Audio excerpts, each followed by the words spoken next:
I did not seek nor did I ask for this responsibility, but neither will I shirk from fulfilling this duty without fear or favor.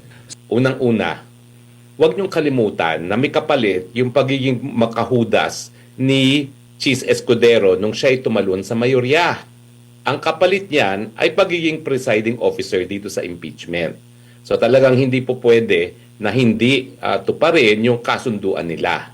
So politika ang dahilan kaya naging presiding officer itong si Cheese Escudero. Pangalawa, hindi ko maintindihan kung ano yung sinasabi ng profesor na yan na napatunayang kakayahan ni Sherwin Gatchalian. Ang nakikita kong kakayahan lang niya ay siya ay anak mayaman. At kaya naman siya pinili bilang Senate President, malinaw na hawak talaga ng Malacanang ang pamilyang Gatchalian dahil ang kanilang kayamanan ngayon ay nakasalalay sa Malacanang. Whether be it yung dredging project nila o yung mga iba't ibang mga pangungutang sa mga iba't ibang mga ahensyang gobyerno at mga bangko na nakasalalay din sa desisyon ng pangnasyonal na gobyerno. No? So sa akin, well, mali talaga yung ginawa nila na hindi presiding officer ang ginawang, hindi Senate President ang ginawang presiding officer dahil paulit-ulit na binasa na ni Senator Alan Cayetano at ni Senator Pia Cayetano yung nakasaad sa journal ng Constitutional Commission na it goes without saying na kapag hindi presidente ang liniliti sa impeachment, dapat ang Senate President ang magpe-preside. Pero ang dahilan nga, nagkaroon ng kasunduan para lang maging mayorya talaga itong grupo ni Sherwin Gatchalian at pinanindigan nila yung kasunduan na yan. Naging mahalaga din yung pagsagot na dito rin ng Korte Suprema Attorney considering na-raise na rin itong issue na ito, no? Lalo na yung constitutionality sa naganap noong pinatawag ata na special session noong June 3. Ano pong komento niyo rito?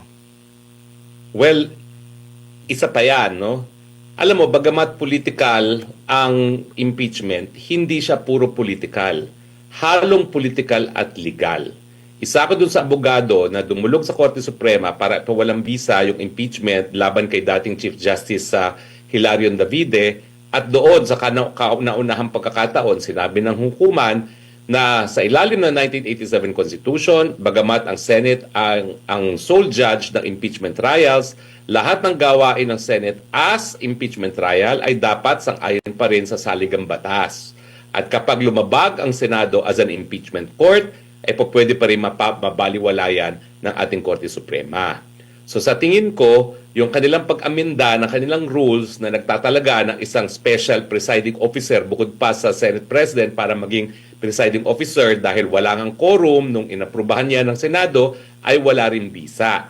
Kaya nga ang babala ni Senator Alan Cayetano, meron tayong paglabag sa procedural due process, no? Dahil unang-una, malinaw sa saligang batas na dapat Senate President ang nagpe-preside. Pangalawa, yung pag-amendaha ng rules ng Senado, yung legalidad niyan ay nakabinbin pa sa Korte Suprema. At sang-ayon naman ako kay Senator Alan Cayetano na dahil walang quorum nung June 3, wala ring bisa yung pag-aamenda ng kanilang rules para magkaroon ng hiwalay na presiding officer bukod pa sa Senate President.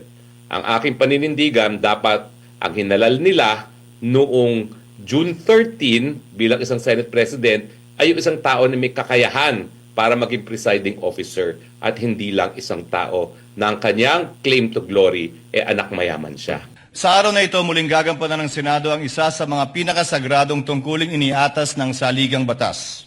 Ang pag-upo natin bilang isang impeachment court para litisin at husgahan ang pangalawang Pangulo. Kinikilala ng ating saligang batas na may mga opisyal na may hawak ng kapangyarihan at pananagutan na napakabigat para sa kanila lamang itinakda ang impeachment bilang tanging paraan para sila ay panagutin. Article 11, Section 2 of the Constitution enumerates these officials: the President, the Vice President, the members of the Supreme Court, members of the Constitutional Commissions, and the Ombudsman. They are not ordinary public officers. According to the late former Senate President Juan Ponce Enrile, they hold, quote, the highest and most sensitive offices of government. They may be removed from office only upon conviction for offenses of the highest constitutional gravity: culpable violation of the Constitution, treason, bribery, graft and corruption, other high crimes, or betrayal of the public trust. Impeachment is a means to preserve constitutional government through the removal and disqualification, if so warranted, of an unfit official from a position of public trust. 5 opisyal pa lamang ang na-impeach ng Kamara de Representantes sa ating kasaysayan sa ilalim ng 1987 Constitution. Una, si dating Pangulong Joseph Estrada noong 2001 na ang paglilitis ay naungusan ng mga pangyayaring humantong sa EDSA 2. Ikalawa, si Ombudsman Mercy Gutierrez noong 2011 na nagbitiw bago pa man mabuksan ang kanyang paglilitis ng Senado. Ikatlo, si Chief Justice Renato Corona noong 2011 din na nilitis na patunayang nagkasala at inalis sa tungkulin ng impeachment court bilang punong mahistrado. Ikaapat, si dating COMELEC Chairman Andres Bautista noong 2017 bagamat nagbitiw siya sa pwesto bago pa man mapadala ang articles of impeachment sa Senado. At ikalima, si Vice President Sara Duterte noong 2025. Subalit ang nasabing articles of impeachment ay idineklara ng Korte Supremang null and void ab initio kung kaya't ito ay inarchive ng Senado. Siya ay muling na-impeach sa kasalukuyang taon at ngayon nahaharap sa paglilitis na ito. Ipinakikita lamang na maikling talaan ito na ang impeachment ay hindi isang pangkaraniwang kaganapan. Turing nga ng Korte Suprema, quote, "It is the most difficult and cumbersome mode of removing a public officer from office." Subalit, ang paglilitis na ito ay hindi lamang hindi pangkaraniwan, ito ay tunay na bukod tangi. Bakit? Una, si Vice Presidente Sara Duterte ang kauna-unahang opisyal na 2 beses na na-impeach ng mababang kapulungan. Pangalawa, siya ang kauna-unahang Vice Presidente na haharap sa paglilitis ng isang impeachment court at pangalawang opisyal lamang na halal ng sambayanan na sasailalim sa prosesong ito. Pangatlo, siya ay hinahalal ng may pinakamalaking mandatong pinagkaloob ng sambayanang Pilipino sa sinumang kandidato sa ating kasaysayan. Mahigit 32 milyon o 61% ng kabuuang boto para sa ikalawang Pangulo. Pang-apat, ang articles of impeachment laban sa kanya ay inendorso ng 277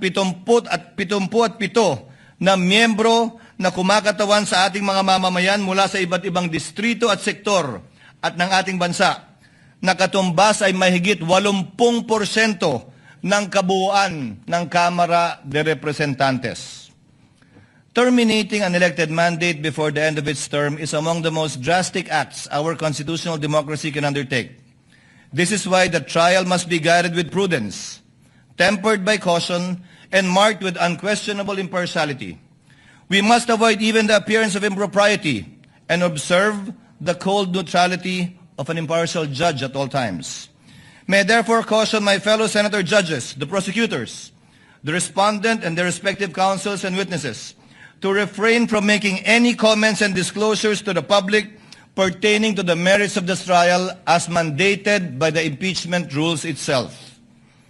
Let us heed the words of the Supreme Court that said, "Impeachment is not a chance to settle political scores. It is not a stage for political theater or personal attacks, because when the focus shifts to the person rather than the alleged wrongdoing, the process loses its integrity." As presiding officer, I shall do my part to uphold the fairness and integrity of this process and shall see it through to its proper conclusion. At this point, I would like to thank my colleagues for their trust and confidence. I did not seek nor did I ask for this responsibility, but neither will I shirk from fulfilling this duty without fear or favor.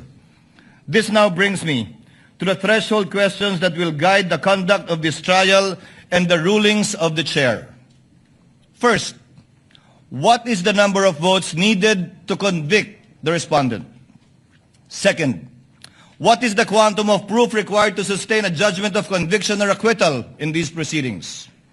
Third, how strictly or liberally will this court apply the rules in resolving questions of procedure and evidence?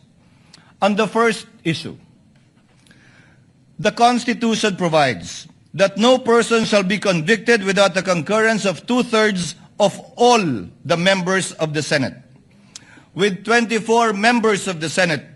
A literal interpretation of this means that conviction requires the affirmative vote of at least 16 senator judges. This literal interpretation finds direct support in the 2000 case of Bayan versus Zamora, which concerned the Senate's compliance with the two-thirds vote required to concur in a treaty. Despite having only 23 incumbent senators at that time, then Senator Gloria Macapagal Arroyo was elected as Vice President. Therefore, there were only 23 senators.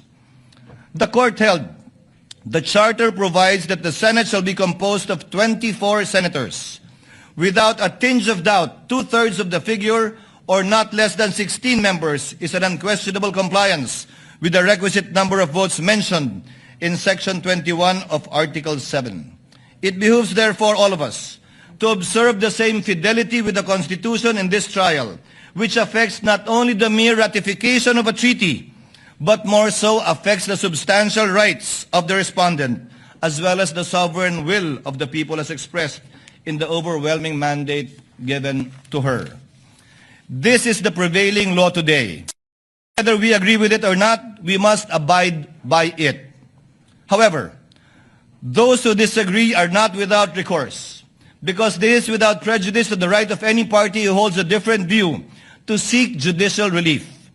And should the Supreme Court, who possesses the sole authority to interpret the Constitution by virtue of its power of judicial review, render a different ruling on this question other than what the chair has stated, this court and this representation shall faithfully abide by that ruling of the Supreme Court. On the question of quantum of proof, given that impeachment is a sui generis constitutional proceedings, the standards of proof that govern administrative, civil, and criminal proceedings do not apply. However, this does not mean that senator judges shall rely solely on their conscience in deciding this case. No less than the Supreme Court also said that, quote, decisions regarding whether to acquit or convict must be based upon clear charges supported by sufficiently clear and convincing evidence. Furthermore, let me be clear that the burden of proof in these proceedings rests upon the prosecution. It does not and will not shift. The respondent is afforded the presumption of innocence and has no obligation to disprove the charges against her. Finally, we turn to the application of the rules of court in these proceedings. Rule 1, Section 6 of the Rules of Courts provide that the rules shall be liberally construed in order to promote their objective of securing a just, speedy, and inexpensive disposition of every action and proceeding. We are also guided by the Supreme Court's Bench Book for Trial Judges, which reflects a long-standing principle of adjudication. In case of honest doubt about the admissibility of evidence, it is a better policy to rule in favor of admission and let the senator judges decide whether to give it little or no weight when deciding upon the case in the final outcome. But let me be clear. A liberal construction of the rules is not a license to ambush the opposing party, bypass due process, or introduce unverified evidence that would prejudice the fair and orderly conduct of this trial. Accordingly, consistent with the demands of due process, fair play, and the orderly administration of justice, the chair will construe the rules liberally so that, number one, the prosecutors may be able to adequately present their case, that the respondent may be able to rigorously test it. Number three, that the senator judges may be able to weigh the evidence for themselves. And fourth, so that the Filipino people may hear the whole and impartial truth regarding the allegations against the Vice President. Let us remember what our oaths requires us, to do impartial justice according to the Constitution and the laws. Hindi po tayo nandito upang itaguyod ang anumang pampolitikal na adyenda. Hindi tayo narito upang paglingkuran ang kagustuhan ng alinmang panig. Narito tayo upang alamin ang katotohanan at sa pamamagitan nito, mapairal ang hustisyang walang kinikilingan. Ang tungkulin natin bilang mga hukom ay hindi maaaring talikuran. Sa gitna nito, batid ko ang mga problemang kinakaharap ng ating bayan na patuloy natin dapat pa ring pagtuunan ng buong pansin at hanapan ng solusyon. Tayo ay mga senador bago tayo umupo bilang mga hukom at mananatili tayong mga senador na patuloy na magsusumikap na tugunan ang mga pangailangan ng ating mga kababayan bilang Senado at hindi mababago ito. Kaya't aking hiling at dalangin na huwag sana malunod ang diwa ng pagkakaisang nagbigay sa atin, gaano mang katindi ang mga debate at pagtatalo sa hukumang ito. Dahil anuman na magiging kalabasan ng paglilitis na ito, laging kinakailangan ang Senadong nagkakaisa. Dalangin ko po na sana pagkalubad tayo ng katatagan, karunungan, pagpapakumbaba at pag-unawa upang magampanan nating lahat ang ating tungkulin bilang mga hukom.